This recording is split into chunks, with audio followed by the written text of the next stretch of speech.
Assalamualaikum, selamat pagi, halo teman-teman, kembali lagi dengan saya. Selamat datang buat yang baru bergabung.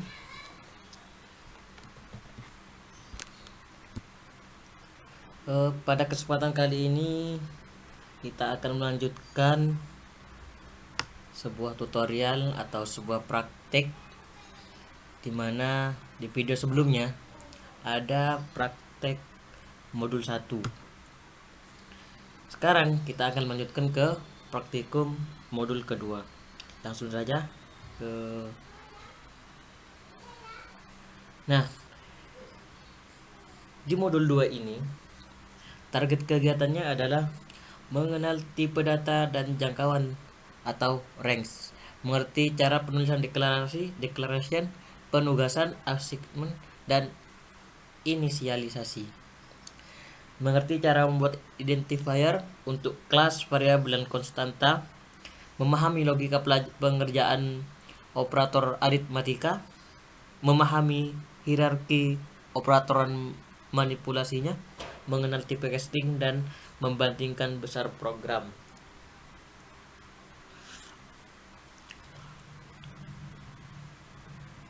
Petunjuk kegiatan praktikum mulai menggunakan editor NetBeans atau Notepad.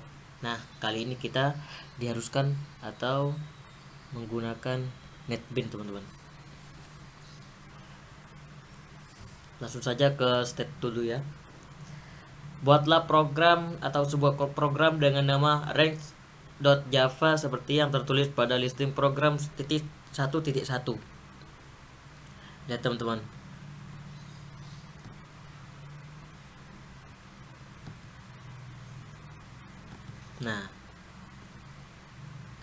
Nah, saya sudah membuka NetBeans dan sudah menyiapkan bahan-bahannya, teman-teman. Jadi langsung saja bisa langsung seperti ini, teman-teman. Tapi di sini aja ada sedikit jebakan sebenarnya, teman-teman. Nih, ini eh, seperti yang kita lihat, bentuk codingannya yang asli seperti ini sampai long ini ada. Namun di sini saya kasih komentar dulu karena kenapa? Karena long ini masih error, teman-teman. Karena masih tidak sesuai. Long yang di bawah ini masih belum ada tipe datanya, langsung variabel. Seharusnya gini, long. Nah, baru benar. Kemudian ini seharusnya setelah value ini tidak boleh ada ini, teman-teman. Boleh diteruskan asal long min ini diteruskan. Long min apa seperti itu dihapus saja. Nah, tidak error dah. Kemudian kita apa perintah selanjutnya? Nah, ini adalah jebakan aslinya. Kemudian step 2 dulu,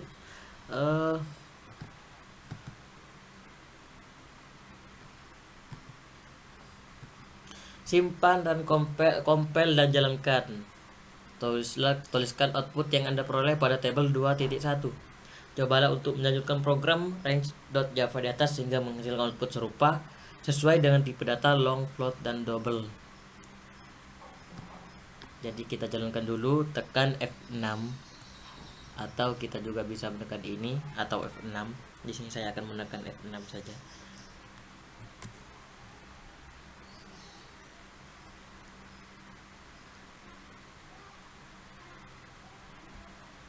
Masih loading, masih proses. Nah, ini dia, teman-teman.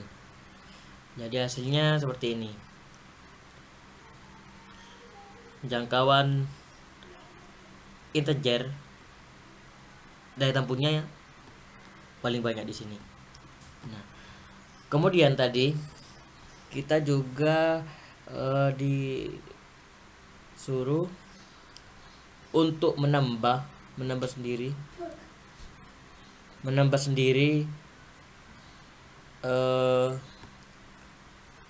jenis-jenis tipe data. Di sini saya menambahkan double dan float. Saya sudah menulisnya, tapi saya berikan komentar. Jadikan komentar. Jadi saya akan menghapus komentarnya.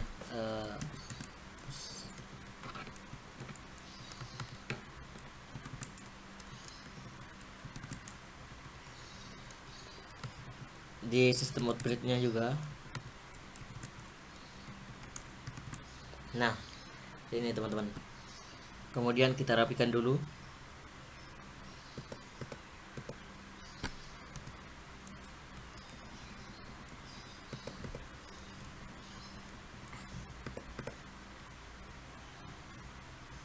Nah, kemudian kita run lagi teman-teman. Masih proses. Nah, ketika kita tambah yang paling memiliki daya tampung yang banyak adalah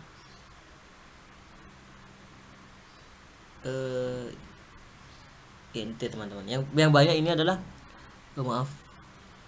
Iya. Maaf. Ini seharusnya di sini bukan int teman-teman. Sini long.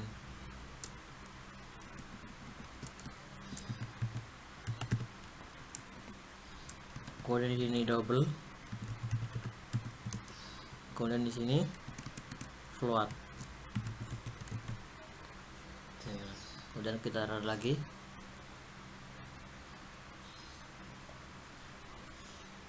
Nah, integer, kemudian long, kemudian double, ini sama-sama memiliki daya tampung yang banyak teman-teman. Sedangkan perbedaan dari integer sama long ini adalah jenis tipe data angka. Seperti itu teman-teman. Double dan float juga angka. Namun bedanya integer sama long atau int sama long, int long sama dengan double dan float adalah int sama long ini adalah bilangan biasa. Kemudian kalau double sama float ini adalah pecahan teman-teman, yang ada titiknya seperti itu, pecahan desimal lah, seperti 3.4, 3.5 itu masuk dalam kategori double atau float.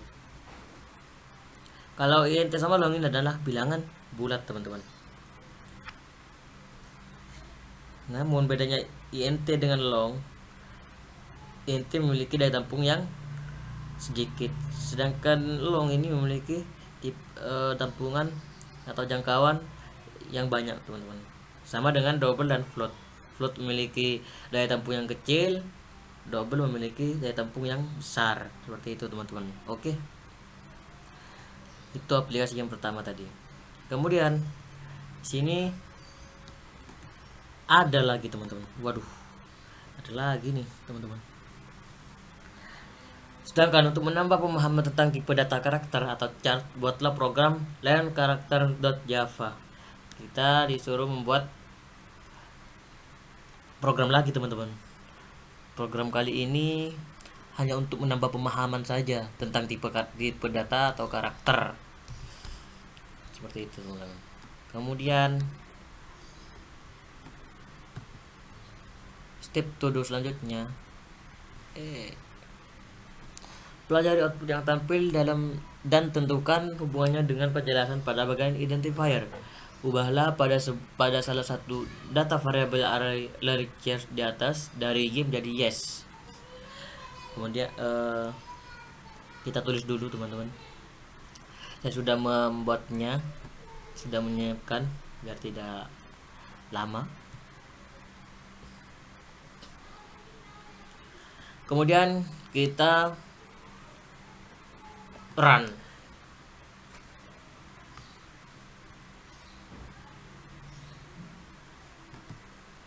dan ini dia outputnya. I adalah abjad, I adalah huruf kecil, I boleh digunakan sebagai awalan identifier, Y adalah abjad, Y adalah huruf besar, Y boleh digunakan sebagai awalan identifier, dan lain-lain teman-teman. Banyak ini. Yang dimaksud dengan identifier itu maksudnya variabel teman-teman, bisa digunakan sebagai awalan variabel seperti itu. Variabel tidak boleh diawali dengan spasi, diawali dengan tanda tanya, dengan huruf, dengan simbol-simbol, ini tidak boleh teman-teman. Kemudian tadi kita juga disuruh mengubahnya Y menjadi yes, dan lihat apa yang terjadi. Ada ke error message, tulis error message tersebut, kesimpulan apa yang Anda peroleh. Nah, kita kembali.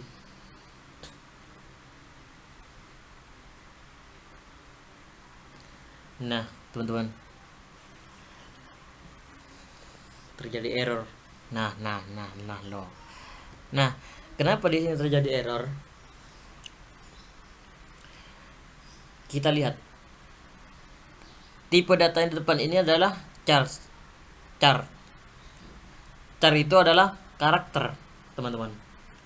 Nah, sedangkan tipe datanya ini karakter, namun isinya ini string, teman-teman.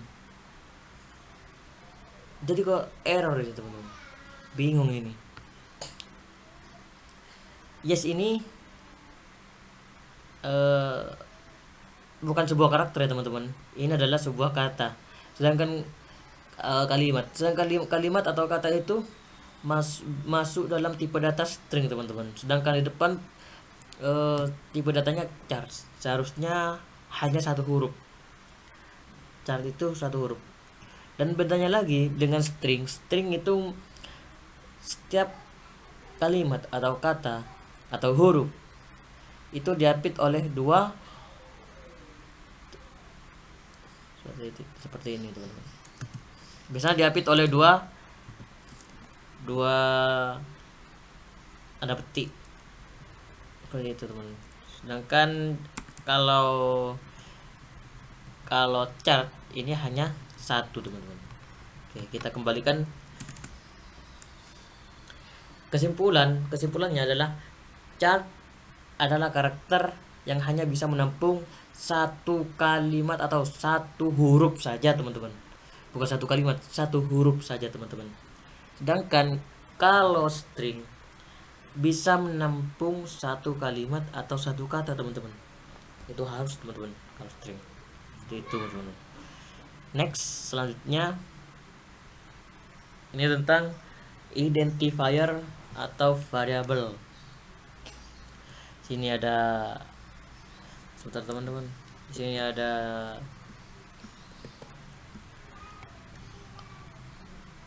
declaration, assignment, initializer. Langsung saja, teman-teman. Step 7. Perhatikan shortcode program range.java khususnya pada bagian bar kelima sampai 11. Pada baris keberapa deklarasi, inisiasi, dan assignment, teman-teman. Jadi kita ditanya pada baris berapa deklarasi ini, inisialisasi, dan assignment, teman-teman.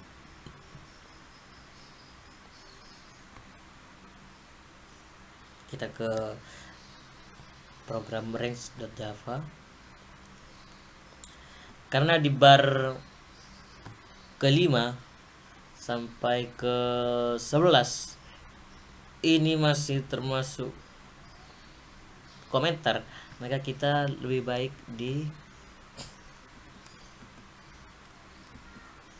digambarnya saja, teman-teman. Kita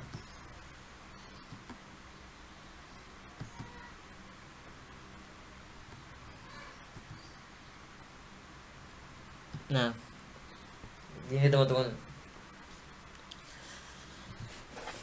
Deklarasinya itu adalah di bit, byte, byte, short, short, int, long. Nah, ini byte, short, int, long ini adalah jenis tipe data. Sedangkan deklarasinya adalah apabila tipe datanya ada sebuah variabel, teman-teman. Ini adalah variabelnya byte make. Ini adalah sudah termasuk deklarasi, teman-teman. Ya, karena deklarasi itu adalah tipe data yang mendeklarasikan variabelnya, teman-teman. Ini adalah deklarasi. Sudah kesimpulannya. Kemudian inisialisasi adalah ini, teman-teman. Bit dot make value gini, teman. Coba kita lihat apa ini inisialisasi itu.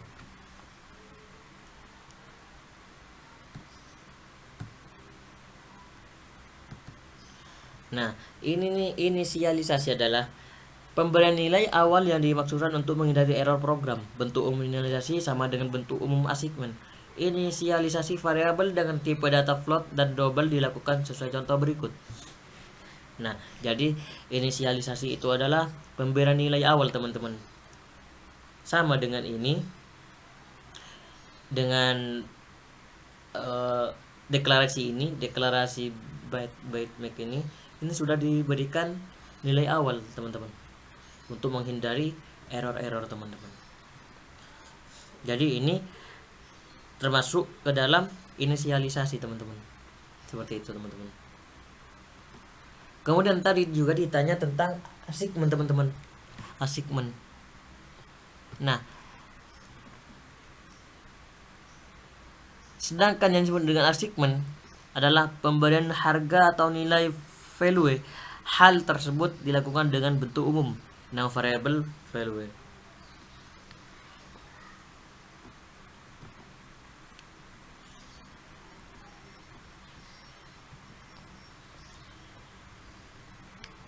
Nah, antara assignment dan initialization adalah hal yang sering dianggap sama. Jadi kalau hanya dilihat secara dasar, assignment dan inisialisasi ini hampir sama, bukan hampir sama, bahkan dianggap sama, teman-teman. Jadi sedikit perbedaannya terletak pada penggunaan variabel tersebut pada langkah selanjutnya. Misalkan terdapat baris pada program tersebut. Nah, int hasil x5y8. Program di atas akan menimbulkan masalah walaupun variabel hasil belum diberi nilai awal, belum dilakukan inisialisasi. Karena value untuk variabel hasil dilakukan dengan penugasan assignment. Nah, jadi ini lihat assignment ini adalah seperti ini, teman-teman. Hasil sama dengan ekspresi. Ini adalah inisialisasi. Dan jadi assignment itu dilakukan dengan penugasan, teman-teman. Jadi tidak apa namanya? Tidak dideklarasikan di atas atau tidak diberikan nilai di atas. Seharusnya kalau memang ini inisialisasi adalah hasil, langsung dijelaskan saja seperti itu. Tapi ini tidak bisa, karena masih harus di assignment. Kesimpulannya, di program ini tidak ada assignment, teman-teman, karena tidak ada yang ditugaskan atau ditugaskan, tidak ada yang ditugaskan, karena semuanya sudah diberikan nilai value di awal, teman-teman, sudah diberikan. Setelah deklarasi langsung di inisialisasi, teman-teman. Jadi tidak usah di assignment lagi, teman-teman, karena sudah di inisialisasi. Seperti itu, teman-teman. Kemudian selanjutnya next. Nah, sekarang masuk ke tipe casting, teman-teman. Nah, lakukan percobaan menggunakan tipe casting, langsung ke dulu. Nah, di sini kita disuruh mencoba atau melakukan percobaan seperti contoh ini teman-teman. Kita ke NetBeans lagi. Nah, kita sudah membuatnya teman-teman. Kita jalankan teman-teman.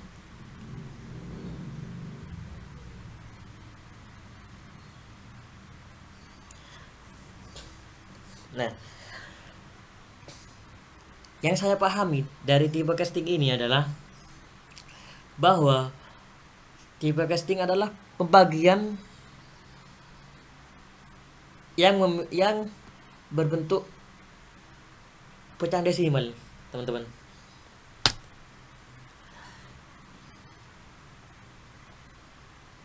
Pembagian tipe casting ini harus angka pertama, angka kedua harus lebih besar dari angka yang pertama, teman-teman. Semisal kita 5, tapi tidak harus 5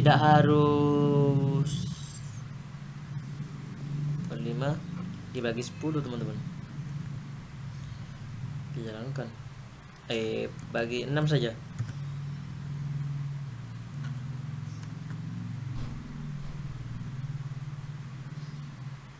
Nah, kalau dalam pembagian biasa maka akan tampil 0. Namun pada pembagian tipe casting akan muncul 0.833 sekian. Jadi itu adalah gunanya tipe casting, teman-teman, untuk membagi angka dengan hasil pecahan desimal, teman-teman. Itu menggunakan tipe casting. Karena kalau menggunakan pembagian biasa dengan tipe integer saja, ini tidak efektif, tidak cukup, teman-teman. Karena 0.33 itu tidak muncul, hanya muncul nolnya saja kalau menggunakan pembagian biasa integer, teman-teman. Seperti itu, teman-teman, yang bisa saya simpulkan dari tipe casting ini, teman-teman. Ya, tidak ada lagi, teman-teman. Nah, teman-teman, cukup sekian pada pembahasan kali ini. Semoga bermanfaat. Mohon maaf apabila ada kesalahan atau kekurangan dari pribadi saya, mohon maaf yang sebesar-besarnya, teman-teman. Dan jangan lupa, teman-teman, jangan lupa subscribe-nya, kemudian komentar, bagikan jika kalian suka, like, teman-teman. Mari kita bagikan pengetahuan kepada teman, kepada orang-orang yang supaya kita makin menambah jendela dunia, teman-teman. Mungkin sekian dari saya. Nantikan video selanjutnya. Kurang lebihnya mohon maaf. Assalamualaikum warahmatullahi taala wabarakatuh.